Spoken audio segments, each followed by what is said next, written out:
अब हमारा आता है सेक्रेटेरिएट ऑफ द पार्लियामेंट। ये न्यूज़ में क्यों था? न्यूज़ में इसलिए था क्योंकि जो पार्लियामेंट है, पार्लियामेंट ने अपने 75 ईयर्स को कंप्लीट कर लिया है। पार्लियामेंट की जो सेक्रेटेरिएट है has been the custodian of procedure, president and legislative knowledge of the two houses. Constitutional provisions क्या है? आर्टिकल जो 98 है वो क्या कहता है कि हर एक हाउस जो है, जैसे कि लोकसभा, राज्यसभा, उनके पास सेक्रेटेरियल स्टाफ होना चाहिए। पार्लियामेंट में by law regulate the recruitment. ये जो रिक्रूटमेंट होता है उसको रेगुलेट कौन करता है? पार्लियामेंट रेगुलेट करता है। और कंडीशन जो है सर्विस का of persons appointed to the secretarial staff of either house. However so far कोई भी इस तरह का जो लॉ है वो पास अभी तक नहीं हुआ है। It also allows the creation of post common to both the houses of parliament. कुछ ऐसी पोस्ट है दोनों के लिए कॉमन है। आर्टिकल 187 जो है वो सिमिलर प्रोविजंस बनाता है। या फिर किसके लिए? Secretariat of state legislature, council of states of secretariat और पार्लियामेंट के जो सेक्रेटेरिएट है, हाउस ऑफ पीपल यानी कि लोकसभा, ये सेटअप हुए थे जब हाउसेस एग्जिस्टेंस में आए थे। हाउसेस कब आए थे एग्जिस्टेंस में? 1952 में। उनके जो नाम है वो चेंज हुए थे 1954 में to Rajya Sabha secretariat and Lok Sabha secretariat respectively. Secretariat of both houses has been divided into 10 services on functional basis। जैसे कि उनके जो फंक्शनल बेसिस है उसके हिसाब से जो सेक्रेटेरिएट है दोनों हाउसेस के, उनको हमने क्या किया है? डिवाइड किया है। तो डिवाइड किस पे किया है? 10 सर्विसेज में, फंक्शनल बेसिस पे। जैसे कि लेजिस्लेटिव जो लॉज बनाते हैं, एग्जीक्यूटिव जो कि क्या करते हैं? देखते हैं कि लॉज का इम्प्लीमेंटेशन हो रहा है या नहीं, administrative, verbatim reporting services etcetera. Speaker और चेयरमैन जो है वो नई पोस्ट को क्रिएट कर सकता है रेस्पेक्टिव सेक्रेटेरिएट में। हाउएवर अगर हम देखें पोस्ट किसके लिए? क्लास 1 में या फिर क्लास 2 में, तो यहाँ पे जो यूनियन मिनिस्ट्री है फाइनेंस की, उसका कंसल्टेशन बहुत ज्यादा इंपॉर्टेंट या फिर मैंडेटरी हो जाता है। सेक्रेटरी जो है जनरल्स के, दोनों हाउसेस के, वो रैंक होल्ड करते हैं जो इक्वलेंट है to that of the cabinet secretary. However table of precedence में अगर हम देखें तो कैबिनेट सेक्रेटरी जो है उसको 11th पोजीशन में रखा गया है, जबकि जो सेक्रेटरी है लोकसभा का हो या फिर राज्यसभा का हो, उसकी जो पोजीशन है वो 23rd पोजीशन है। अब यहाँ पे फंक्शन देख लेते हैं सेक्रेटेरिएट के। Secretarial assistance for effective functioning of houses of parliament. 2 houses of parliament है, लोकसभा है, राज्यसभा है। तो वहां पे क्या होता है? एक असिस्टेंस हो जाता है ताकि जो फंक्शनिंग है वो थोड़ा सा इफेक्टिव हो जाए। पेमेंट किसका? सैलरी का, और दूसरे जो अलाउंसेस है। सर्विसिंग वेरियस पार्लियामेंट्री कमिटी, बहुत सारी हम जानते हैं कि पार्लियामेंट में भी बहुत सारी कमिटी होती है, तो सेक्रेटेरिएट उनको क्या करता है? सर्विस देता है। सेक्रेटरी जनरल एड करता है एंड एडवाइस देता है प्रिसाइडिंग ऑफिसर, जो कि ऑफिसर्स हैं उनको एड एंड एडवाइस कौन देगा? आपका जो सेक्रेटरी होगा। प्रिपेयर करते हैं रिसर्च और रेफरेंस मटेरियल, और उसको बहुत पब्लिकेशंस पे लेके आता है। प्रिपेयर करता है, पब्लिश करता है एक रिकॉर्ड किसका? जो डे टू डे जो प्रोसीडिंग हो रही है दोनों हाउसेस की, जैसे कि लोकसभा की और राज्यसभा की। सेक्रेटेरिएट्स का स्ट्रक्चर देखते हैं हम, लोकसभा में कैसा है, राज्यसभा में कैसा है। जो स्पीकर है लोकसभा का, उसके पास एक अल्टीमेट गाइडेंस की पावर होती है और कंट्रोल की, जो सेक्रेटेरिएट को कंट्रोल करता है। लोकसभा में यहाँ पे कौन पावरफुल है? स्पीकर। राज्यसभा में अगर हम देखें तो राज्यसभा में चेयरमैन ज्यादा पावरफुल है, और उसके पास एडमिनिस्ट्रेटिव कंट्रोल होगा over the secretariat, right. Administrative head की अगर हम बात करें तो वो है हमारा सेक्रेटरी जनरल है। सेक्रेटरी जनरल जो कि एडमिनिस्ट्रेटिव हेड है यहाँ का। रिक्रूटमेंट और कंडीशंस किसका? सर्विसेज का। जो गवर्न है, कौन गवर्न करता है? लोकसभा का जो सेक्रेटेरिएट है। रिक्रूटमेंट और कंडीशंस किसका? सर्विस रूल्स का, 1955 के एक्ट के हिसाब से, जो प्रेसिडेंट के द्वारा जिसका प्रोमलगेशन हुआ था और स्पीकर की उसमें कंसल्टेशन ली गई थी। एडमिनिस्ट्रेटिव हेड कौन है इसमें? सेक्रेटरी जनरल है। रिक्रूटमेंट और कंडीशंस अगर हम देखें सर्विस का, तो ये गवर्न थी किसके? राज्यसभा के सेक्रेटेरिएट से। Recruitment and conditions of service rules 1957 promulgated by the president in consultation with chairman similar to Lok Sabha. Democratic decentralisation की बात करते हैं। 2023 जो है वहां पे 38 जो एनिवर्सरी है वो यहाँ पे कंप्लीट हो गई है। 73rd और 74th जो कॉन्स्टिट्यूशनल अमेंडमेंट आए थे इंडिया के कॉन्स्टिट्यूशन में, तो यहाँ पे क्या हुआ था? डिसेंट्रलाइजेशन की बात हुई थी। इसमें क्या होता है कि पावर का डिवोल्यूशन हो जाता है। Resource and decision making authority कहाँ से? जो सेंट्रल गवर्नमेंट है आपकी, उसको लोकल गवर्नमेंट के भी साथ पावर शेयर की जाती है, जिसको हम डिसेंट्रलाइजेशन बोलते हैं। जैसे कि लोकल लेवल पे आपकी पंचायत और म्यूनिसिपैलिटीज है। 73rd 74th जो कॉन्स्टिट्यूशनल अमेंडमेंट एक्ट आया 1992 का, ये 1993 में क्या आया? ये फोर्स में आया। इसने डेमोक्रेटिक जो डिसेंट्रलाइजेशन है इंडिया में उसको क्या कर दिया? इंट्रोड्यूस कर दिया। अब दो एक्ट आए थे, एक तो 73rd कॉन्स्टिट्यूशनल अमेंडमेंट एक्ट 1992 का था, 74th कॉन्स्टिट्यूशनल अमेंडमेंट एक्ट आया था 1992 का। इसमें क्या होता है कि जो पंचायत राज इंस्टीट्यूशन है उनको कॉन्स्टिट्यूशन में कुछ अमेंडमेंट आया तो पंचायती राज इंस्टीट्यूशन आए, और ये जो एक्ट है इसने एक नया पार्ट भी ऐड कर लिया हमारे कॉन्स्टिट्यूशन में, जो है पार्ट हमारा 9। ठीक है, और इसमें प्रोविजंस है आर्टिकल 243 से 2430। इसने क्या ऐड किया? एक नया 11th schedule to the constitution that contain 29 functional items of the panchayat. Urban local government है, ये भी कॉन्स्टिट्यूशनलाइज थी। इसने 9th A ऐड कर दिया, और इसमें प्रोविजंस है 243P से लेके 2433ZZ तक कंटेन का। इसने क्या ऐड किया था? 12th schedule to the constitution, और यहाँ पे 18 फंक्शनल आइटम्स है म्यूनिसिपैलिटीज। यहाँ पे क्या था कि कुछ स्टेप्स है जो टेकन थे ताकि PRI को स्ट्रेंथन किया जाए। ठीक है, अब इसमें क्या है कि राष्ट्रीय ग्राम स्वराज अभियान, यहाँ पे क्या था कि जो डेवलप करना है, हमें स्ट्रेंथन करना है कैपेसिटीज की PRI की। ई ग्राम स्वराज एक user friendly web based portal है जो प्लानिंग को, अकाउंटिंग को और मॉनिटरिंग को ग्राम पंचायत की जो बेसिकली प्लानिंग होती है, अकाउंटिंग होती है, उसकी मॉनिटरिंग होती है, उसको क्या कर देता है? ये यूनिफाई कर देता है। पीपल्स प्लान कैंपेन, सबकी योजना सबका विकास, ये क्या करता है? ग्राम पंचायत का जो डेवलपमेंट प्लान है उसको ड्रॉ करता है। Right. Backward regions grant fund, इसमें क्या होता है? इसमें कुछ फंड दिए जाते हैं for meeting critical gaps in local infrastructure. कुछ ऐसे रीजन है जो कि बैकवर्ड है, तो उनके डेवलपमेंट के लिए सरकार क्या करती है? एलोकेशंस करती है फंड का। कुछ ऐसे डिस्ट्रिक्ट है या फिर विलेजेस है जो कि बैकवर्ड माने जाते हैं।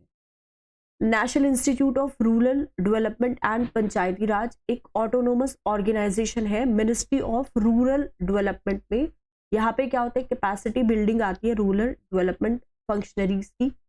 ये आपका लोकेटेड, ये क्या करता है? कंटेन करता है local elected representatives, bankers, NGO etcetera. National panchayat award, इसमें क्या होता है? तो इसमें क्या होता है कि बेस्ट परफॉर्मिंग पंचायत जो है उनको अवार्ड दिया जाता है based on various criteria and indicators. अब आता है हमारा स्वामित्व स्कीम, ये प्रोवाइड्स करता है रिकॉर्ड किसका? राइट्स का, उनको विलेज हाउस होल्ड ओनर्स को, एंड उनको इश्यू करता है property cards to the property owners. Finances कहाँ से आता है? पंचायत राज इंस्टीट्यूशन का, that is PRIS, panchayat Raj institution. Reserve Bank of India है, उसने रिलीज की थी अपनी रिपोर्ट जिसका टाइटल था finances of Panchayati Raj institution.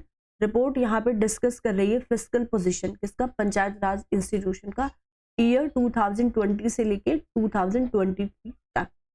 अब यहाँ पे कुछ कॉन्स्टिट्यूशनल प्रोविजंस है जिसमें पंचायत को फंड का एलोकेशन दिया जाता है, यानी कि फाइनेंशियल एम्पावरमेंट किया जाता है। तो आर्टिकल 243H है, वो प्रोवाइड करता है finance for the panchayat. Panchayat को क्या देता है? फाइनेंस देता है। कैसे? By securing authorisation from state legislatures for grants in aid to the panchayat from the consolidated fund of the state.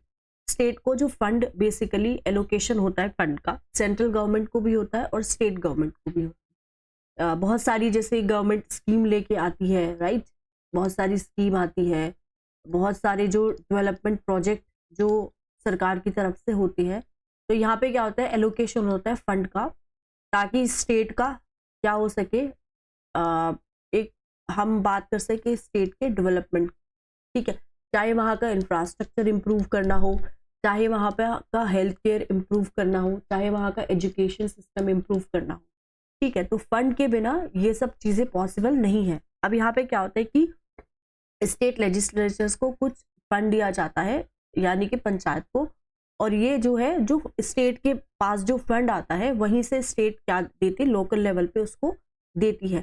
तो यहाँ से हम कह सकते हैं कि पंचायत भी आपकी एम्पावर है, वो इम्पोज कर सकती है, कलेक्ट कर सकती है, एलोकेट करके टैक्सेस को, ड्यूटीज को, टोल्स को और फीस को।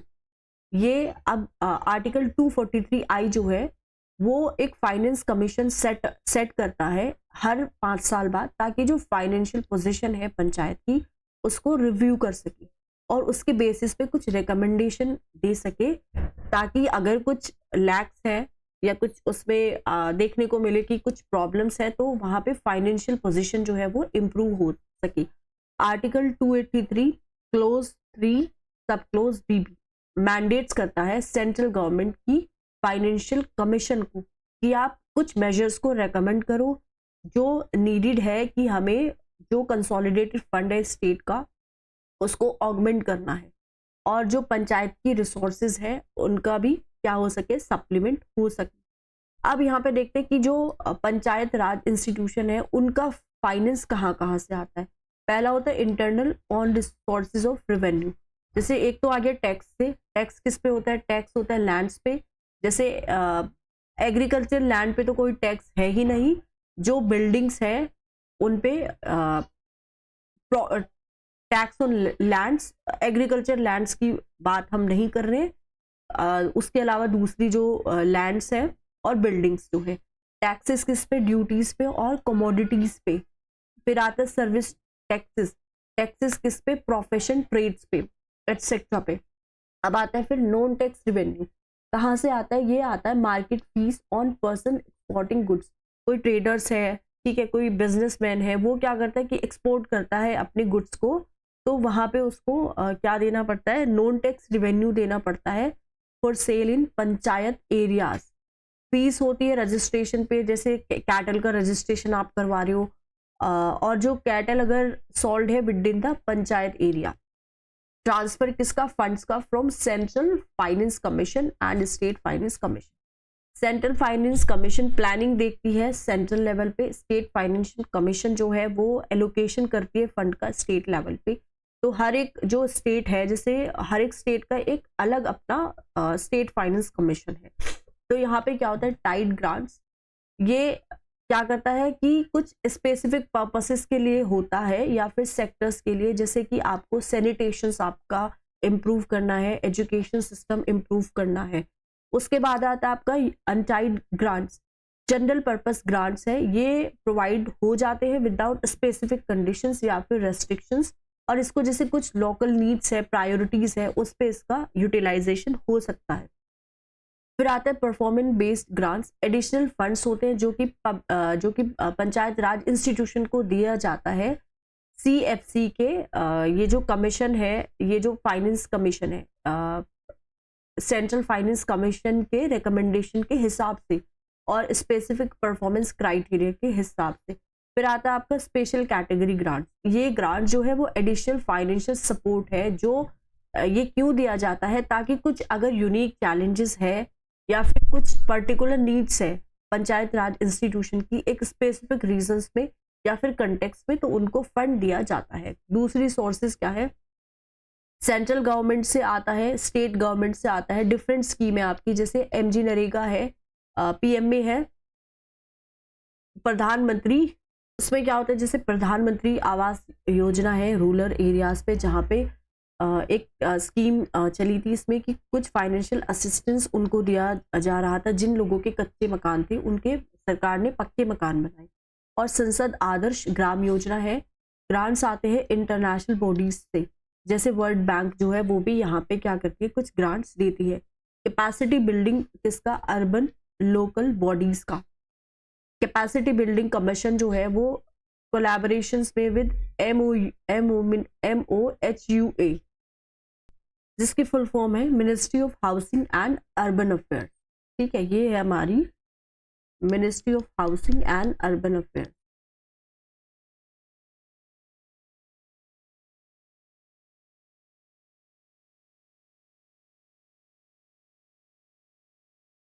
Urban affairs.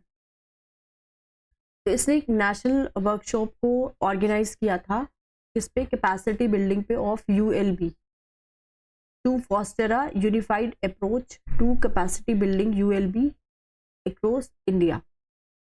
अब यहाँ पे कैपेसिटी बिल्डिंग कमीशन क्या है, ये कॉन्स्टिट्यूट हुई थी थ्रू गैजेट ऑफ इंडिया 2021 में आई थी। ये एक इंडिपेंडेंट बॉडी है जिसके पास कंप्लीट एग्जीक्यूटिव और फाइनेंशियल ऑटोनॉमी है। ये एक की कंपोनेंट है national programme for civil services capacity building mission Karmayogi, service by department of personnel and training. Purpose क्या है, ये बिल्ड करती है क्रेडिबिलिटी एंड शेप करती है यूनिफॉर्म अप्रोच को to capacity building on collaborative and co sharing basis. Composition क्या है, एक चेयरपर्सन है और इसमें 2 मेंबर है जो सपोर्ट होते हैं एक इंटरनल सेक्रेटेरिएट से, और एक इसका जो हेड होता है वो सेक्रेटरी होता है in grade of joint secretary. अब इनका फंक्शन देख लेते हैं। यहाँ पे ये कोऑर्डिनेट कर रही है with departments of government for revolving a harmonious desiloed approach to improve capacity and building shared resources. Prepare करती है एनुअल HR रिपोर्ट हेल्थ पे और सिविल सर्विसेज पे along with target achievement.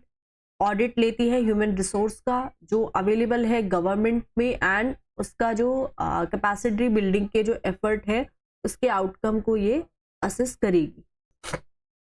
Workshop में ने मार्क किया था launch किसका, 3 की इनिशिएटिव का। पहला है एनुअल कैपेसिटी बिल्डिंग प्लान, ताकि जो कैपेबिलिटीज है वो क्या हो जाए, MOHUA ministry of housing and urban affairs. ACBP 6 pilot ULBs, जैसे कि आपके अहमदाबाद है, यहाँ पे भुवनेश्वर है, मैसूरू है, राजकोट है, नागपुर है और पुणे है। कॉम्प्रिहेंसिव टूल किट दी गई थी ताकि जो कैपेसिटी बिल्डिंग है उसको प्रिपेयर कर सके। Plans for ULB for providing valuable resources to facilitate the growth and development of ULBS। तो यहाँ पे ULBS होता है urban local bodies. Urban local bodies, about urban local bodies. ULBs जो है वो स्मॉल लोकल बॉडीज है जो एडमिनिस्टर करती है या फिर गवर्न करती है एक सिटी को या फिर टाउन को एक स्पेसिफाइड पॉपुलेशन के लिए। अर्बन गवर्नेंस, लोकल गवर्नमेंट एक पार्ट है स्टेट लिस्ट का, एंट्री नंबर 5 और अंडर द कॉन्स्टिट्यूशन। तो इस तरह से हम कह सकते हैं जो एडमिनिस्ट्रेटिव फ्रेमवर्क है और जो रेगुलेशन है अर्बन लोकल बॉडीज का वो वेरी करते हैं बहुत सारे स्टेट के अक्रॉस। कॉन्स्टिट्यूशन का 74th अमेंडमेंट एक्ट जो आया था 1972 का, उसने फॉर्मली रिकॉग्नाइज किया था कि जो अर्बन लोकल गवर्नमेंट है वो 3rd क्या है, टियर है गवर्नमेंट का। इस एक्ट ने क्या प्रोवाइड किया था कि 3 टाइप जो है अर्बन लोकल बॉडीज का एस्टेब्लिशमेंट हुआ था। पहला होता है नगर पंचायत ट्रांजिशनल एरिया के लिए, दूसरा होता है म्यूनिसिपल काउंसिल छोटे अर्बन स्मॉलर अर्बन एरिया के लिए, और म्यूनिसिपल कॉरपोरेशन जो है वो लार्जर अर्बन एरियाज के लिए था।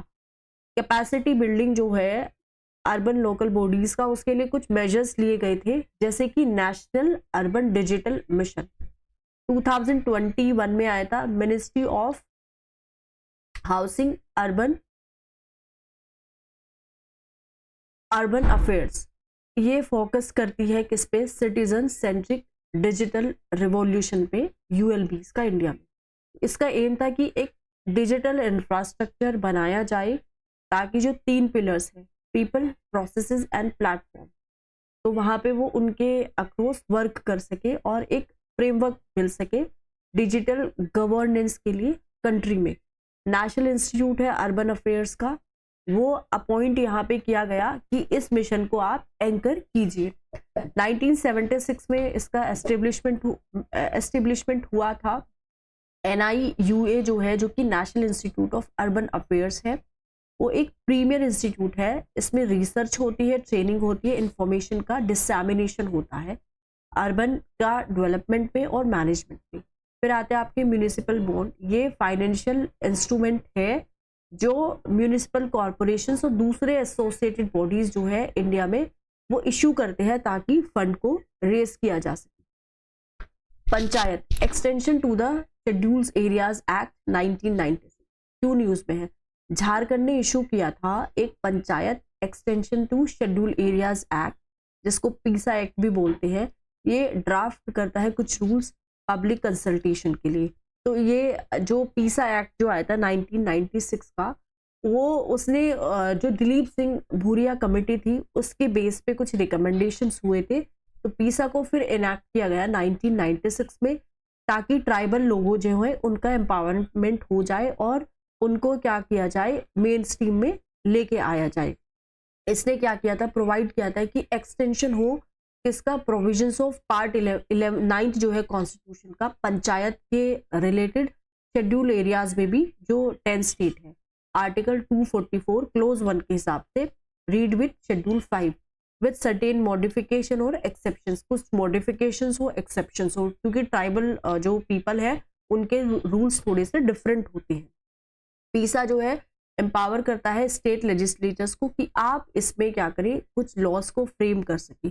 प्रेजेंटली 10 स्टेट्स है ऐसे, पहला है आंध्र प्रदेश, दूसरा है छत्तीसगढ़, तीसरा गुजरात, फिर 4th Himachal Pradesh, Jharkhand, Madhya Pradesh, Maharashtra, Odisha, Rajasthan and Telangana have 5th schedule areas in their respective states. तो 5 शेड्यूल एरियाज है इनके रेस्पेक्टिव स्टेट्स में। हरे 8 जो स्टेट्स है, झारखंड और उड़ीसा को छोड़ के उन्होंने ये जो है फ्रेम किया था और नोटिफाई किया था अपने स्टेट पीसा रूल्स को under their respective state panchayat Raj act. Ministry है पंचायती राज की, वो एक नोडल मिनिस्ट्री है जो इम्प्लीमेंटेशंस करती है पीसा के प्रोविजंस को स्टेट्स में। पीसा एक्ट जो है उसको हम constitution with in the constitution भी कहते हैं। कुछ और भी फीचर्स है इसके, वो हम देखते हैं। इससे पहले हम देख लेते हैं मेजर पावर जो है, जो ग्राम सभा की है पीसा के थ्रू, वो क्या है। इसमें क्या होता है कि मैंडेटरी कंसल्टेशन है in matters of just land acquisition, prevent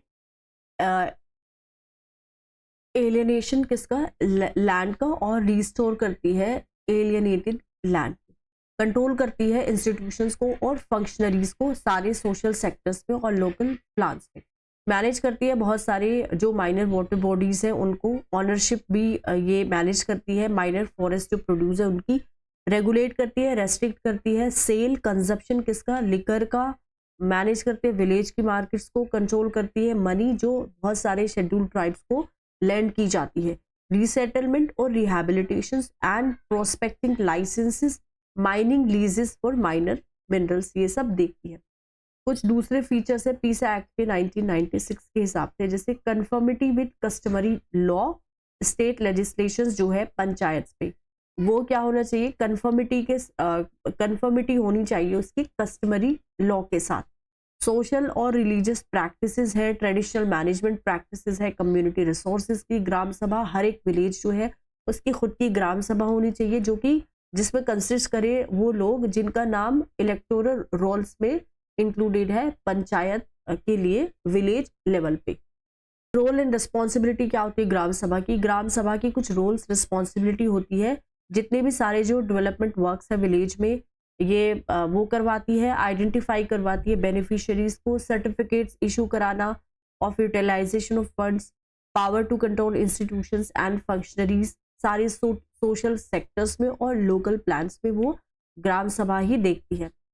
हर एक जो जीएस है ग्राम सभा वो सेफ गार्ड करती है, प्रिजर्व करती है ट्रेडिशंस और कस्टम्स को, जो लोगों के कस्टम्स है और उनकी कल्चरल आइडेंटिटी है, कम्युनिटी रिसोर्सेज है और जो कस्टमरी मोड है डिस्प्यूट्स का। अब रिजर्वेशन की बात करें, हर एक पंचायत जो है उसके पास एक रिजर्वेशन है सीट्स का, कम्युनिटी पॉपुलेशन जो है उसके प्रोपोर्शन के हिसाब से चेयरपर्सन जो है पंचायत की at all level to be reserve for schedule tribes. तो चेयरपर्सन की जो पोजीशन है वो शेड्यूल ट्राइब के लिए रिजर्व है। 5th और 6th शेड्यूल क्या कहता है, कॉन्स्टिट्यूशनल प्रोविजंस क्या है, आर्टिकल 244 क्लोज 1 ये प्रोविजंस है 5th शेड्यूल का, अप्लाई होता है administration and control of schedule areas and schedule tribes in any state except state of Assam, Meghalaya, Tripura and Mizoram. 6th schedule जो है आर्टिकल 244 क्लोज 2 और आर्टिकल 275 क्लोज 1 प्रोवाइड करता है फॉर एडमिनिस्ट्रेशन किसका, ट्राइबल एरियाज का, असम में, मेघालय में और त्रिपुरा मिजोरम में। ट्राइबल एरियाज का डिफरेंट है और नॉन ट्राइबल एरियाज जो है उनका डिफरेंट शेड्यूल में आता है। काउंसिल क्रिएशन ये होता है by act of state legislature. Autonomous district council provided by the constitution. Autonomy क्या है, पंचायत जो है extension to schedule areas act जो है 1996 का, सेल्फ गवर्नेंस ये करते हैं ग्राम सभा के through for people living in 5th schedule areas. 5th schedule tribal advisory council के पास सिर्फ एडवाइजरी पावर्स है। यहाँ पे ऑटोनोमी ग्रेटर है, ऑटोनोमी जो है वो ग्रेटर है as compare to 5th schedule. ADC जो है उनके पास ज़्यादा वाइडर पावर है देन ट्राइबल एडवाइजरी काउंसिल। कुछ इंपॉर्टेंट और भी न्यूज़ देख, पैनल किसका, वाइस चेयरपर्सन का। राज्यसभा चेयरमैन जो है उसने कॉन्स्टिट्यूट किया था सारे विमेन पैनल किसका, वीसी का, वाइस चेयरपर्सन का। राज्यसभा में किसके रूल के अंडर राज्यसभा चेयरमैन नॉमिनेट्स होता है from among members a panel of VC. कोई भी उनमें से कोई भी प्रिसाइड करता है over the house in the absence of chairman, deputy chairman. अगर जो चेयरमैन नहीं है, डिप्यूटी चेयरमैन एब्सेंट है, तो फिर वाइस चेयरमैन जो है वो हाउस को प्रिसाइड करेगा। हावेवर जो वो हाउस को प्रिसाइड नहीं कर सकते जब सीट जो है चेयरमैन की या डिप्यूटी चेयरमैन की खाली है। तो इस केस में यहाँ पे प्रेसिडेंट अपॉइंट करेगा मेंबर किसका, हाउस का, ताकि वो चेयरमैन की ड्यूटीज को परफॉर्म कर सके। उसकी भी सेम पावर होगी जो चेयरमैन की होती है। जब प्रिसाइडिंग करता है वो, तो होल्ड करता ऑफिस अंटिल एक नया पैनल जो है वीसी का वो नॉमिनेटेड है। पार्लियामेंट सेशन, कॉन्स्टिट्यूशन जो है इंडिया का वो मेंशन नहीं करता term special session. Term sometime refer two sessions government has convent for specific occasions. Article 85 mandate करता है पार्लियामेंट के लिए कि पार्लियामेंट को कम से कम एक साल में एटलीस्ट ट्वाइस अ ईयर 2 बार मिलना चाहिए, और ये जो गैप है 2 सेशन के बीच में वो 6 महीने से ज्यादा नहीं हो सकता। Bye convention parliament meets for 3 session in a year. However ये जो प्रोविजंस है वो प्रिवेंट नहीं करता है समनिंग किसकी, पार्लियामेंट की मोर ओफन। और ये जो एक्स्ट्रा सेशंस है इनको हम स्पेशल सेशंस भी बोलते हैं। कैबिनेट की कमेटी है पार्लियामेंट्री अफेयर्स पे, वो डिटरमिन करती है डेट और ड्यूरेशन किसका, कि पार्लियामेंट के जो सेशन है वो कब कब होंगे। प्रेसिडेंट फिर समन करता है एमपीज को, कहाँ से, फॉर द सेशन। इम्यूनिटी क्या है प्रेसिडेंट के लिए, सुप्रीम कोर्ट ने ये कहा है कि जो सरकार है, गवर्नमेंट है, वो क्लेम नहीं करती इम्यूनिटी, कहाँ से, from application of law to contract merely, because एक जो पार्टीज जो है, because one of the parties to it is the president. तो सुप्रीम कोर्ट ने कहा है आर्टिकल 299 जो है, कॉन्ट्रैक्ट्स मेड बाय यूनियन और state in name of president और गवर्नर, वो पावर नहीं देते सरकार को कि आप जो स्टैट्यूटरी जो लॉज है उनको ब्रेक करो। आर्टिकल 361 जो है इंडियन कॉन्स्टिट्यूशन का, वो ग्रांट करता है इम्यूनिटी या प्रोटेक्शन किसका, प्रेसिडेंट को और गवर्नर जो है कंट्री का। प्रेसिडेंट है, गवर्नर है, वो इम्यून है कोर्ट की स्क्रूटिनिटी से अपने एक्शंस के लिए और ड्यूटीज के लिए ऑफिस में जो वो करते हैं। कंडक्ट जो है प्रेसिडेंट का वो रिव्यू नहीं हो सकता, ओनली अगर आइदर हाउस जो है पार्लियामेंट का वो डेजिग्नेट करता है कोर्ट को या फिर ट्रिब्यूनल को या फिर किसी भी बॉडी को कि आप इन्वेस्टिगेट करो चार्जेस को। ये आर्टिकल 61 में आपका लिखा है। रूल 176 267 क्या है, इनके रूल जो प्रोसीडर है और कंडक्ट है बिजनेस का, काउंसिल ऑफ स्टेट्स के हिसाब से रूल 176 अलाउ करता है एक शॉर्ट ड्यूरेशन डिस्कशन जो एक्सीड नहीं करता 2.5 घंटे से ज़्यादा एक पर्टिकुलर इशू पे। और रूल 267 जो है वो कहता है कि राज्यसभा का जो एमपी है उसके पास स्पेशल पावर होती है कि वो जो प्री डिसाइडेड एजेंडा जो है हाउस का उसको सस्पेंड कर देता है चेयरमैन के अप्रूवल के लेने के बाद से। एडजॉर्नमेंट मोशन क्या है, ये लोकसभा में मूव हुआ था डिस्कस करने के लिए एक डेफिनेट मैटर किसका, जो अर्जेंट पब्लिक इंपॉर्टेंस का था, स्पीकर के कंसेंट के साथ।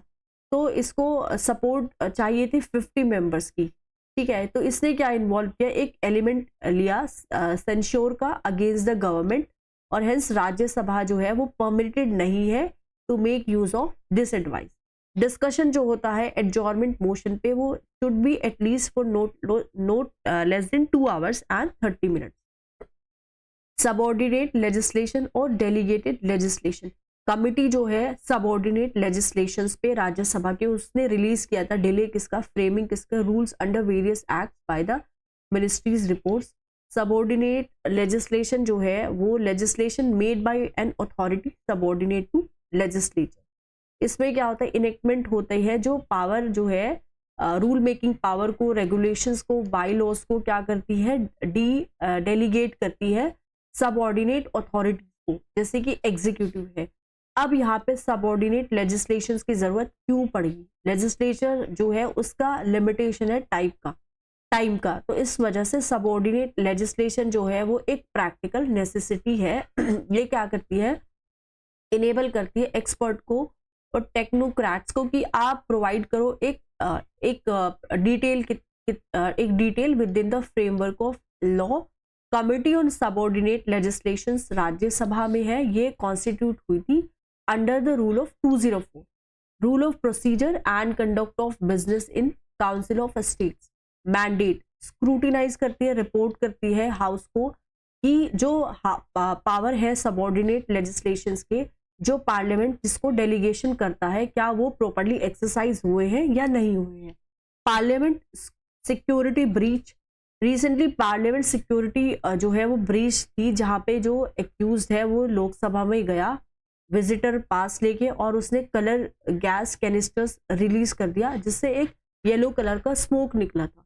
तो कुछ रेस्ट्रिक्टेड एक्सेस है पार्लियामेंट को, रूल ऑफ प्रोसीजर और कंडक्ट जो है बिजनेस का लोकसभा में वो डील करता है एडमिशन, विड्रॉल एंड रिमूवल किसका, स्ट्रेंजर्स का पार्लियामेंट में। तो स्पेसिफाई करता है कि जो स्पीकर है जब उसको लगता है सही हो तो वो ऑर्डर कर सकता है विड्रॉल किसका, स्ट्रेंजर्स का, किसी भी पार्ट से हाउस के, चाहे वो लोकसभा हो या फिर आपका राज्यसभा हो। विजिटर जो है पार्लियामेंट में जाते हैं उनको सिक्योरिटी क्लियरेंस की जरूरत होती है पार्लियामेंटेरियन से। सरपंच पति जो स्टैंडिंग कमेटी है रूरल डेवलपमेंट और पंचायत राज ने रिकमेंड किया था कि ट्रेनिंग और कैपेसिटी बिल्डिंग होनी चाहिए ताकि जो प्रिवेलेंट कॉन्सेप्ट है जैसे कि सरपंच पति है या प्रधान पति है उनको हम कर्ब कर सकें। ये रिफर करता है प्रैक्टिस किसका, हस्बैंड एक्ट्स का as proxy for elected women. जैसे कि कभी कभी क्या होता है जो विमेन इलेक्टेड है लोकल लेवल्स पे तो उनकी जो है प्रॉक्सी दे देते हैं उनके हस्बैंड, तो इसको क्या करता है ये बैन करता है और व्हील करता है कि actual political decision making powers जो है वो वही करे जिन लोगों को इलेक्ट किया गया है। विमेन रिजर्वेशन किसका, पंचायत राज इंस्टीट्यूशन में, ये आया था आपका 1992 में 73rd कॉन्स्टिट्यूशनल अमेंडमेंट एक्ट जब हुआ था तो इसमें क्या हुआ था 1/3 जो सीट्स थी पंचायती राज इंस्टीट्यूशन में वो दे दी गई थी और 1/3 जो है ऑफिसेज जो है चेयरपर्सन के सारे लेवल पे पंचायत राज इंस्टीट्यूशन पे जो पार्ट 9 में आपका आता है वो विमेन के लिए रिजर्व्ड है, ये कहता है आर्टिकल 243D आपका। बहुत सारे स्टेट है चाहे बिहार हो, केरला हो, महाराष्ट्र हो, उड़ीसा हो, राजस्थान हो, उन्होंने लीगल प्रोविजंस बनाया है कि 50% जो सीट्स है आप वो विमेन को दीजिए among members and sarpanches.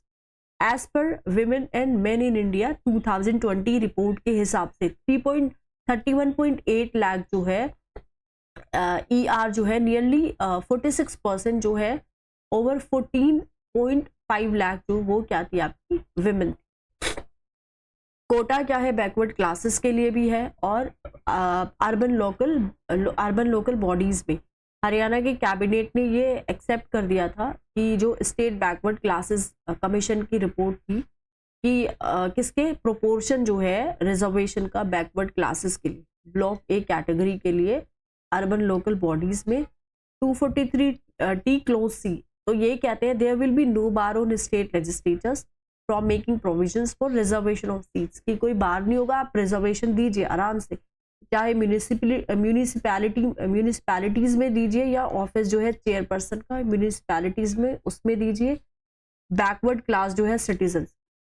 Triple test condition क्या है रिजर्वेशन का ओबीसी का लोकल बॉडीज में, ये कृष्णा मूर्ति वर्सेस यूनियन ऑफ इंडिया जो एक केस हुआ था 2010 का, उन्होंने सेटअप किया था एक डेडिकेटेड कमीशन ताकि वो कंडक्ट कर सके एक रिगरस एम्पिरिकल इंक्वायरी, इसमें कि जो बैकवर्डनेस है लोकल बॉडीज में वो कितनी है, ये स्पेसिफाई करता है प्रोपोर्शन किसका, जो रिजर्वेशन की कितने रिजर्वेशन की जरूरत है लोकल बॉडीज में in light of commission proposal.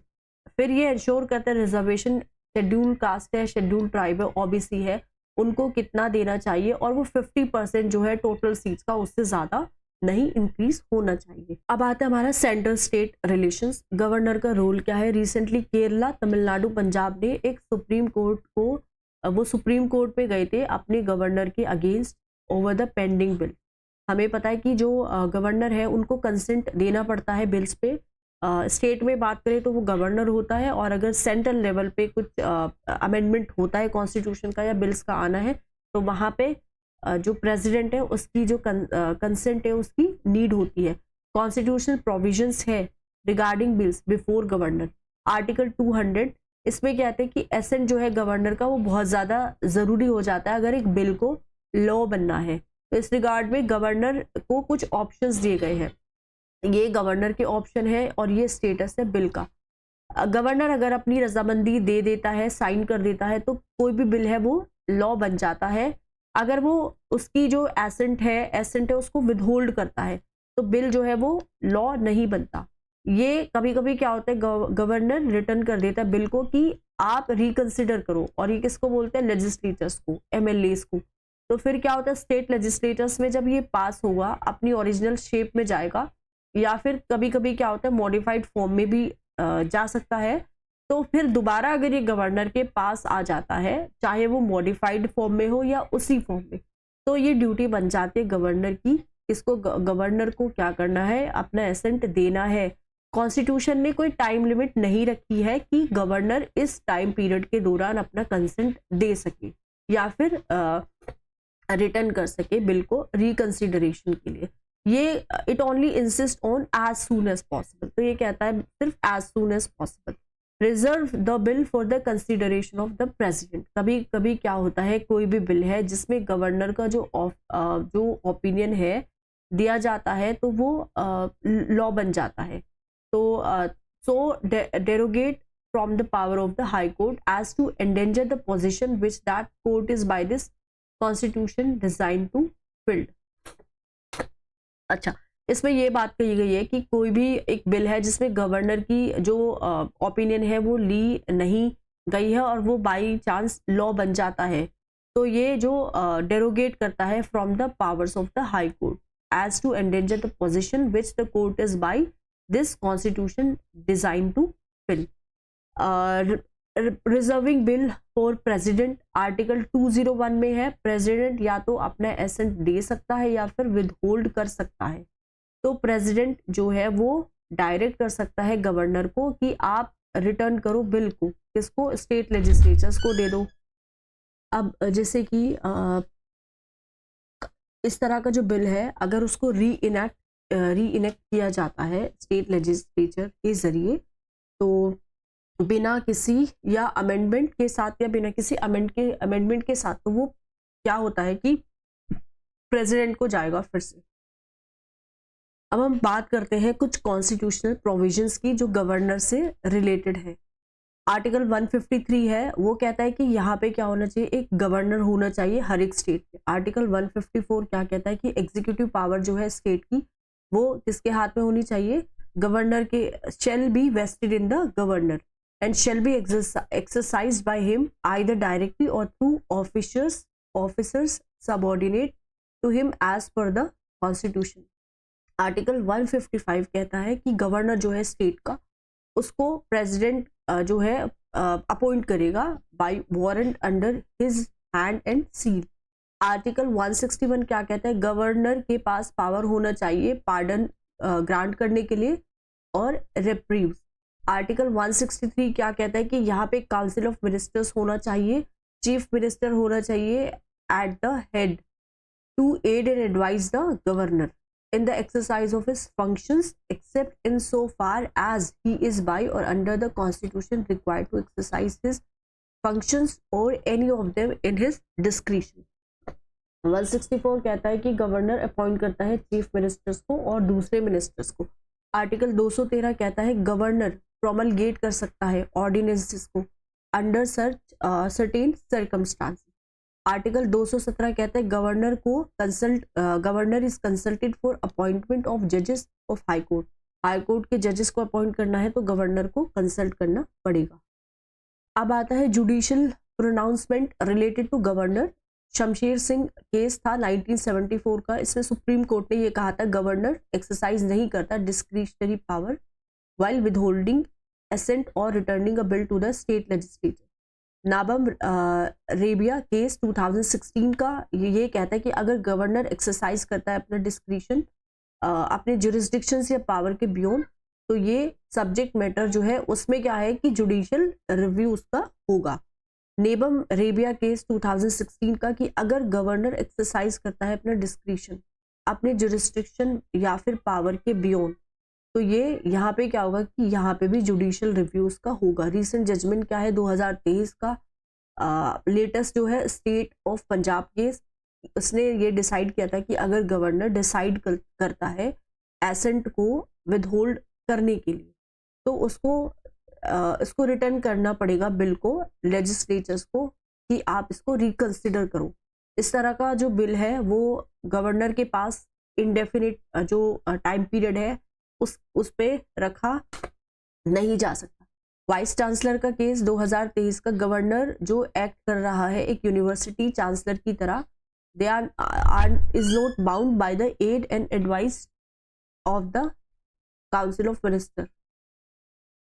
Tamil Nadu governor case 2023 का ये कहता है कि गवर्नर रिफर नहीं कर सकता बिल को प्रेसिडेंट को, ठीक है, प्रेसिडेंट को नहीं वो रिफर कर सकता जब असेंबली ने री इनेक्ट किया है बिल्स को following the governors with holding of accent.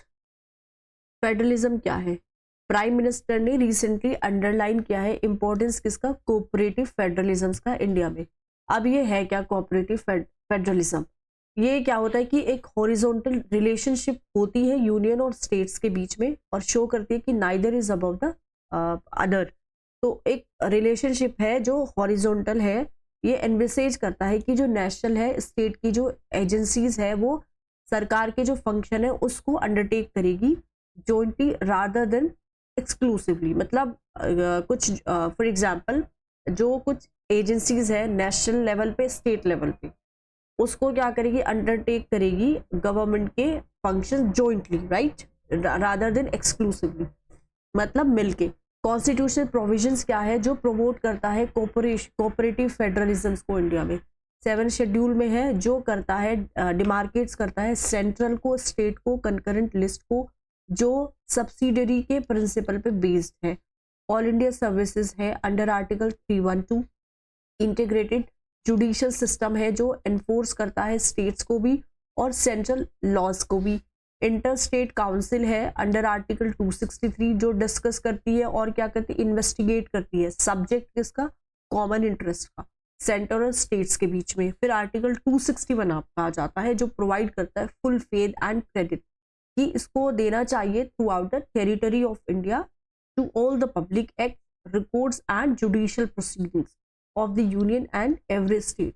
Zonal council है जो एस्टेब्लिश्ड हुए थे as statutory body under the state reorganisation act of 1950s। Coordination हो इसको इंश्योर करने के लिए। आर्टिकल 280 है आपका फाइनेंस कमीशन है जो रेकमेंड करती है डिस्ट्रीब्यूशन किसका, फाइनेंशियल रिसोर्सेज का यूनियन और स्टेट्स के बीच में। फिर आता है आर्टिकल 279A जीएसटी काउंसिल है, इन्वॉल्व करती है मेंबर्स कहाँ से, यूनियन से भी है स्टेट से भी है, जो रिस्पॉन्सिबल है डिसाइड करने के लिए जीएसटी की रेट क्या होनी चाहिए और मोडेलिटीज क्या होनी चाहिए इसके इम्प्लीमेंटेशन के लिए। कुछ स्टेप्स भी लिए गए थे ताकि जो कोऑपरेटिव फेडरलिज्म है उसको फोस्टर किया जाए। इसमें क्या है कि जो स्टेट का जो शेयर है सेंट्रल टैक्स रिवेन्यू में वो 32% से 42% आ गया after the recommendation of the 14th finance commission. Restructuring हुई है इस पे सेंट्रली स्पॉन्सर्ड स्कीम्स की। Financial sector bail out programme है under Ujjwal discom assurance Yojana scheme. National institution है जो ट्रांसफॉर्म करता है इंडिया आयोग को, जिसको बोलते हैं नीति आयोग एक्ट, करता है एक प्लेटफॉर्म की तरह ताकि कोऑपरेटिव फेडरलिज्म को प्रमोट कर सके। बहुत सारे स्टेप्स भी नीति आयोग ने भी दिए थे। सब ग्रुप्स जो है चीफ मिनिस्टर्स के on subjects of national importance. Launching of the aspirational district programmes for the development of backward districts. Framing model laws for land leasing and agriculture marketing reforms. Area specific interventions for the northeastern and Himalayan state and island development. Sustainable action for transforming human capital program जो initiate करता है transformation किसमें, education में और health sectors में states के across. Interstate border disputes है, असम है, अरुणाचल प्रदेश है, उन्होंने एक मेमोरेंडम साइन किया है, मेमोरेंडम ऑफ अंडरस्टैंडिंग, कि हमें क्या करना है, जो इंटरस्टेट बॉर्डर डिस्प्यूट जो चल रहा है वो हमें क्या करना है, हमें उसको ख़त्म करना है। तो यहाँ पे कुछ मेथड्स है जिससे इस तरह के जो डिस्प्यूट्स अगर आए स्टेट्स पे तो उसको हम क्या कर सकते हैं, रिजोल्व कर सकते हैं। पहला आता है जुडिशियल रिड्रेसल, जो आता है आर्टिकल 131 में। वो कहता है कि सुप्रीम कोर्ट को क्या करना है, to the exclusion of any other court, उसके पास ओरिजिनल डिस्ट्रिक्शंस है किसी भी डिस्प्यूट्स में। Government of India and one और मोर स्टेट्स, अगर कोई डिस्प्यूट आ जाता है गवर्नमेंट ऑफ इंडिया में या फिर एक या एक से ज़्यादा स्टेट्स में, गवर्नमेंट ऑफ इंडिया है और एनी स्टेट या फिर दूसरे कोई स्टेट्स या फिर ऑन वन साइड या फिर एक या एक से ज्यादा स्टेट्स जो है वो दूसरी साइड में है या फिर दो स्टेट्स या दो से ज्यादा स्टेट्स के बीच में। इंटरस्टेट काउंसिल भी है, आर्टिकल 263 जो है इसको पावर करता है प्रेसिडेंट को कि आप एक इंटरस्टेट काउंसिल बनाओ ताकि जो डिस्प्यूट्स है स्टेट्स के बीच में उसका रिजोल्यूशन हो जाए। तो इसकी ड्यूटी क्या है, इंक्वायर करती है किसमें, और into an advising upon dispute which may have arisen between states. States में डिस्प्यूट्स आ गए हैं, चाहे वो वाटर शेयरिंग हो, किसी रिवर की रिसोर्स शेयरिंग से रिलेटेड हो या फिर बॉर्डर से रिलेटेड डिस्प्यूट्स हो, तो वहाँ पे क्या है कि इंटरस्टेट काउंसिल जो है उसको इंक्वायर करेगी, एडवाइस करेगी, इन्वेस्टिगेट करेगी और डिस्कसिंग सब्जेक्ट्स जिसमें कुछ या सारे स्टेट्स या फिर यूनियन या उनका एक कॉमन इंटरेस्ट हो। Making recommendations on such subjects along with recommendations for the better coordination of policy and action to that subject। फिर आता है आपका जोनल काउंसिल, ये एस्टेब्लिश्ड हुए थे, स्टेट रीऑर्गेनाइजेशन एक्ट आया था 1956 में।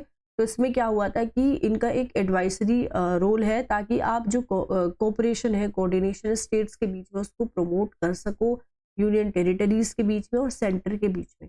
अब यहाँ पे कुछ बॉर्डर डिस्प्यूट्स भी हुए थे, जैसे ये हमारा है हिमाचल प्रदेश, यहाँ पे है तो हिमाचल प्रदेश लद्दाख, इनका डिस्प्यूट था। एक एरिया है सरचू जो लेह मनाली हाईवे जो है वहाँ पे ले कर रहा है, तो हिमाचल बोल रहा था कि ये एरिया हमारा है और जो है लद्दाख बोल रहा था कि ये एरिया हमारा है। फिर आता है हरियाणा पंजाब का ओवर चंडीगढ़, चंडीगढ़ जो है वो कैपिटल है आपकी हरियाणा की भी और किसकी, पंजाब की भी। तो यहाँ पे इस पे भी एक डिस्प्यूट था। गुजरात राजस्थान, ये है आपका मंगूद हिल पे, तो गुजरात और राजस्थान क्योंकि बॉर्डर शेयर होते हैं तो इस पे भी डिस्प्यूट रह चुका है। ओडिशा और वेस्ट बंगाल ने इशू किया था पास्ट में along its mainland boundaries and over Kanika sands island in the bay of Bengal. Maharashtra Karnataka का डिस्प्यूट्स है over Belgaum districts with a large Marathi speaking population. ये एक पार्ट था बॉम्बे प्रेसिडेंसी का कर्नाटका के पास आने से पहले 1956 में, तो इस पर डिस्प्यूट्स बना हुआ है। कर्नाटका केरला में डिस्प्यूट्स है, जो कसारागोड है ये भी पार्ट है केरला का और यहाँ पे बहुत सारे कन्नड़ा स्पीकिंग लोग रह रहे हैं। तो ये है आपका एक्टिव बॉर्डर डिस्प्यूट्स और ये है डोरमेंट बॉर्डर डिस्प्यूट। डोरमेंट मतलब जो अभी मतलब डोरमेंट एक तरह से बोल दे कि इनएक्टिव जो है अभी, ठीक है, इनएक्टिव है, और जो ये डिस्प्यूट्स अभी भी जो एक्टिव है। फिर आपकी जोनल काउंसिल है, उसमें एक चेयरपर्सन है, जिसका चेयरपर्सन है यूनियन होम मिनिस्टर। यहाँ पे 5 जोनल काउंसिल है। नदर्न में आपका हरियाणा में है, हिमाचल प्रदेश में है, जम्मू में है, कश्मीर में, Jammu and Kashmir, Punjab, Rajasthan, Delhi, Chandigarh and Ladakh. Central में हमारा चंडीगढ़ में, छत्तीसगढ़ में, उत्तराखंड में, उत्तर प्रदेश में, मध्य प्रदेश में। ईस्टर्न में है बिहार, झारखंड, उड़ीसा, वेस्ट बंगाल। वेस्टर्न में है गोवा, गुजरात, महाराष्ट्र, दादरा नगर हवेली, दमन एंड दीव। सदर्न में हमारा Andhra Pradesh, Karnataka, Kerala, Tamil Nadu, Telangana, ANN, Lakshadweep and Puducherry. Interstate water disputes भी हुए हैं। यूनियन कैबिनेट ने एक अप्रूव किया है टर्म ऑफ रेफरेंस, इसको कृष्णा वाटर डिस्प्यूट्स जो ट्रिब्यूनल है under the interstate river water disputes act 1956। Supreme court ने क्रिटिसाइज किया है कि जो पंजाब की जो सरकार है, इसका क्या है, स्लो प्रोग्रेस है बहुत ज्यादा। किसको, जो सतलज यमुना की जो लिंक है, सतलज और यमुना को लिंक कर रहा है कैनाल, तो उसकी बहुत ज्यादा यहाँ पे की कंस्ट्रक्शन में बहुत ज्यादा ये स्लो प्रोग्रेस ले रही हैं। मैकेनिज्म्स भी बताए हैं इन्होंने कि आप किस तरह से डील कर सकते हैं इंटर वाटर डिस्प्यूट्स के साथ। Under 7th schedule constitution state list में एंट्री 17 है। वाटर सप्लाईज, इरिगेशन और कैनाल्स, ड्रेनेज है, इसमें एम्बैंकमेंट्स आता है, पानी का स्टोरेज आता है। ये सब्जेक्ट टू प्रोविजंस है, एंट्री 56 और लिस्ट 1। आर्टिकल 263 कहता है कि पार्लियामेंट जो है by law may provide for the adjudication of any dispute with respect to the use, यानी कि इस पे पार्लियामेंट के पास ही पावर है जो कि लॉज बना सकती है। किसी भी जो वाटर बॉडीज है उसके यूज की बात हो, डिस्ट्रीब्यूशन की बात हो या फिर कंट्रोल की बात हो। इंटरस्टेट जो रिवर वाटर है या फिर रिवर वैली है, जिसके हिसाब से पार्लियामेंट ने 2 लॉज बनाए हैं। पहला लॉज है इंटर स्टेट वाटर डिस्प्यूट्स, 1956 में आया था। इसमें कहा था कि स्टेट गवर्नमेंट जो है वो रिक्वेस्ट करती है सेंट्रल गवर्नमेंट को कि आप रिफर करो डिस्प्यूट को ट्रिब्यूनल में या फिर एडजुडिकेशन में। रिवर बोर्ड्स एक्ट 1956 का ही जो सेटअप कर रहा है रिवर बोर्ड्स को by the central government for the regulation and development of inter state reverse and river valleys. Article 262 deter करता है सुप्रीम कोर्ट को कहाँ से, from adjudicating interstate river water disputes है। हावेवर आर्टिकल 136 जो है वो सुप्रीम कोर्ट को यहाँ पे एम्पावर कर रहा है कि आप ये जो अपील है ट्रिब्यूनल ऑर्डर्स के अगेंस्ट, आप इसको क्या कर सकते हो, इसको सुन सकते हो। अब यहाँ पे कुछ ट्रिब्यूनल सेटअप हुआ था अंडर ISR WD एक्ट 1956 का, वो हम देखते हैं। ये आपके इंडस रिवर है, दिस इज झेलम, चेनाब, रावी, सतलज, बेस। तो रावी और बेस जो है water tribunal states concern Punjab, Haryana और राजस्थान।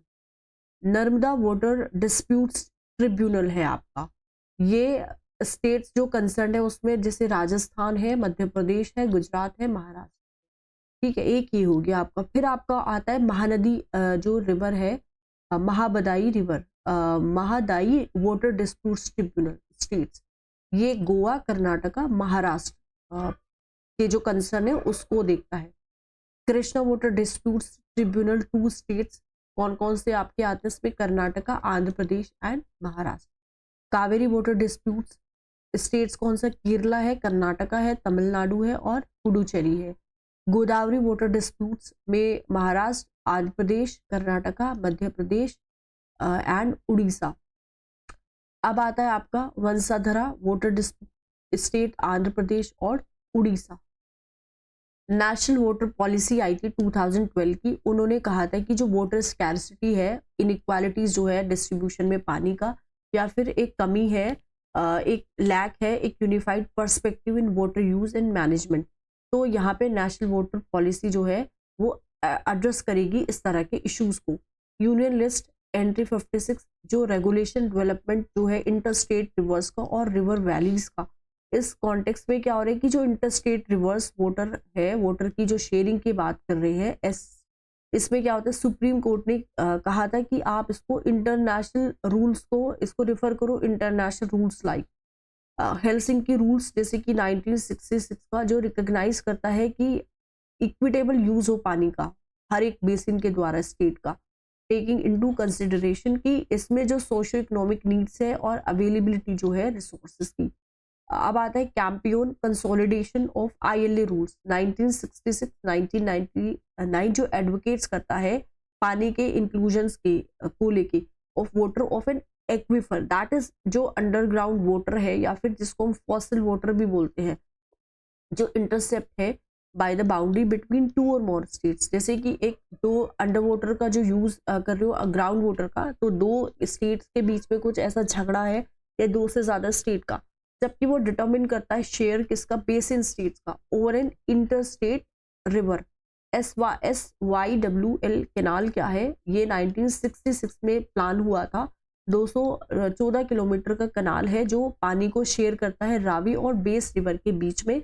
ये कनाल जो है हरियाणा पंजाब को जोड़ता है, जिसमें 122 किलोमीटर जो है वो पंजाब में है और 92 किलोमीटर आपका हरियाणा में है।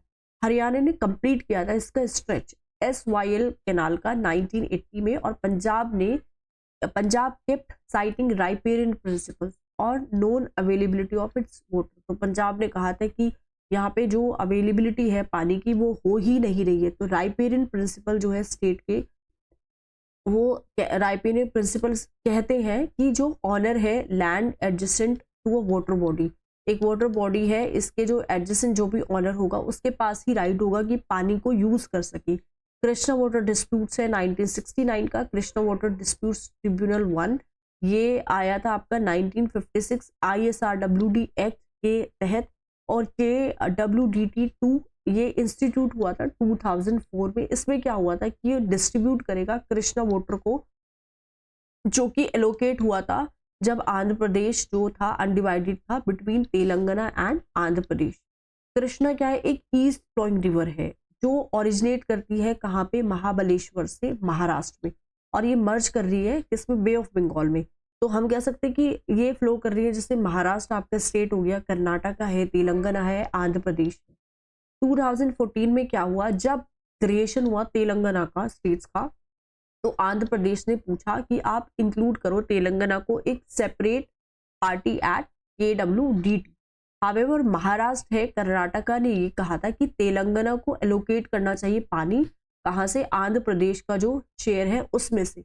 So it was created following latest bifurcation. तो यहाँ पे क्या हुआ था, फिर बाइफर्केशन होके पानी को शेयर कर दिया।